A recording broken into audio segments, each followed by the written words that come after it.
friends, it's Jackie from Clonfin Stampers, and I've got a few tips and tricks for you to help you put together your best birds cards in the card collection. You know, this set is just so pretty. I love birds. You can make them whatever color you want, and the framelits I think in this one are so unique because you can stamp and color, but then also these are just very detailed birds that you can cut out, so there's no stamping on there. Or it's really fun just to use the shapes and some DSP. So what I'd like to do in this short video is first off just give you a couple of tips on the 4 different cards. Then we're going to come back and I'm going to give you some watercoloring tips, okay? So kind of bear with me here as the video might seem to jump around, but it's a pretty short video, so you'll make it through it. So let's go real quickly. Card number 1, okay? Pretty self-explanatory as far as the putting together. I did add a couple staples here using our little, the Stampin' Up! It's kind of a long reach stapler, I guess. I know they were discontinuing this. I don't know if it's available any longer. If it is available and you don't have it, grab it. I like this thing just to add a little bit of detail. If you don't have it, you can use a regular stapler or don't even put staples on at all. It's just, a little added bit I added there and there. Now, with this, I stamped this on scrap paper and then cut it out, okay, because you can see the words are real tight in there. It's a whole lot easier than cutting it nice and small and then trying to fit on it. Now, for watercoloring, we're using the shimmery white cardstock. I kind of bounce back and forth between the watercolor paper and the shimmer white. I don't know if you can see the shimmer in this one at all, but it holds water really well. The Whisper White just doesn't work so good for watercoloring, but we'll come back to the watercoloring in a minute. Now we have the black thread on here. And if you browse around the internet or follow me, you'll know the black or the gold and silver thread. It's kind of a hot little thing just to add some dimension onto your card. So what I want to do is show you how I do it.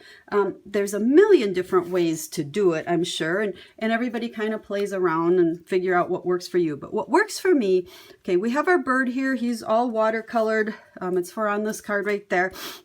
Now what I'm going to do is I'm going to flip it over and whoops, you can see I kind of had stamped on the back and didn't like it, so I flipped it over because remember, 2 sides to every piece of cardstock. And I'm going to put a dab of adhesive on the back. Now let him sit there for a second. And then we will take our piece of thread and I am going to just wrap it around my fingers here about 3 times, 3-4 times, however far it goes. Take it off your fingers. Okay, and this stuff just, I swear it's like a spring. It goes everywhere. So just kind of grab it. And then what I do is I crunch it together and give it a little twist. When you do that, it kind of holds it for you. Can you see there? And then I can kind of grab the center and I am going to just stick it down to where I put that adhesive. Okay, and that's it. And now when I flip this over, you'll see I've got some thread coming off the top and the bottom. If you want to spread your little loops out more, you can. You can play around with this all you want. And then I do stick this bird down with a dimensional. So once I stick my dimensional right in the middle there on top of that thread, it really holds it in place and it's not going anywhere. And then this little guy is ready to put on our card. I think that's about all I have to tell you. So on card number 1, we'll flip through these fast because I don't think there's a lot to tell you. Card number 2, again, we have the thread there. We're watercolored. Hang on, we'll talk about that in a second and put it together. I do like the look of a white layer on a white layer. There's a lot of dimensionals here. It's my Stampin' Cracks, so we have lots of dimension. But that, to me, that's what really makes the card instead of just a flat card with all these pieces on it. So that's 2. Number 3, very simple. We're using the detailed thinlits on this one. Great anniversary card, or you could put whatever kind of words you want on there. So there's that one. Now your DSP in the center for your heart. Okay, I'm cutting these hearts out for you. If you're getting the card kit from me, it may vary, okay, and I kind of coordinated stuff. If you're making this card on your own, you can use any color. You could even use cardstock down here instead of DSP. Otherwise, any DSPs would look gorgeous. And then the final one, we are using the little, looks like a nest here from the Swirly Bird thinlits. So that just adds another dimension. Again, we have the stapler, simple stamping, but what I like is these birds cut out of DSP. Now, once again, these could be cut out of any DSP and they'd look really cute. So those are the 4 cards. I hope you enjoy making them. You know, when you take pictures, I don't think it does them justice, but I think they're gorgeous cards that anyone would love getting in the mail.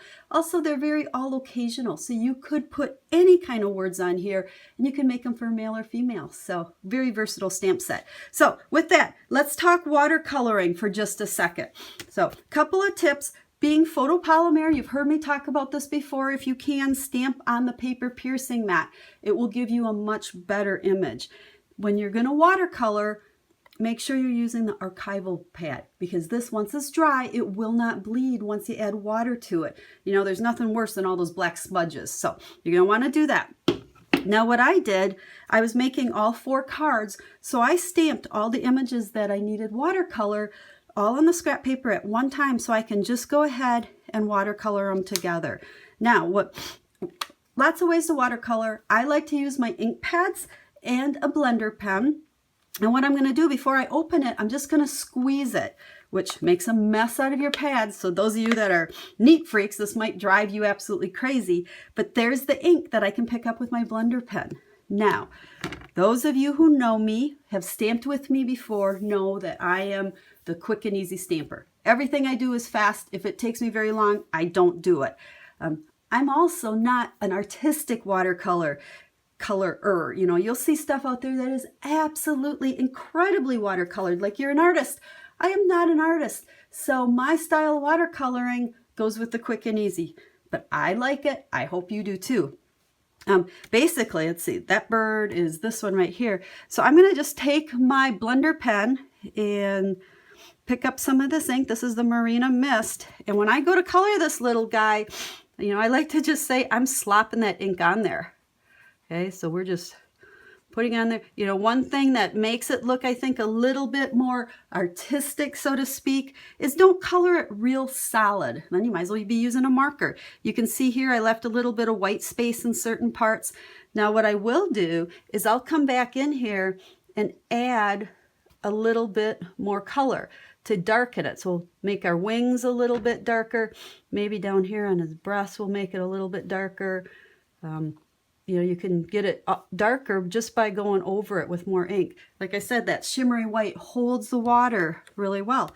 So that quick and easy, he's colored. Oops, let's do his beak while we're at it. With your blender pen, just scribble on your scrap paper to get one color off. And then we can take a little orange. I think on my sample I might have used crushed curry, but we'll make an orange beak on this one, clean it off. And there he is. He's ready for you to cut out. Now with this one, we'll keep going. I'm having so much fun watercoloring here. But again, we're going to do some yellow on here. Okay, leave a little white space. Don't make it super solid. But then, I think when I did mine, you can see them right there. Can you see the orange up there in the wings? So after I got the yellow, put a little orange in there. Now the more water you get going, okay, squeeze your blender pen, get a little bit more water, your colors will kind of flow and blend a little bit.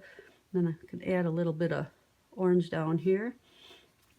Okay, and once again, that probably took me all of 45 seconds to watercolor. If you're a more artistic watercolor, more power to you. I wish you could teach me.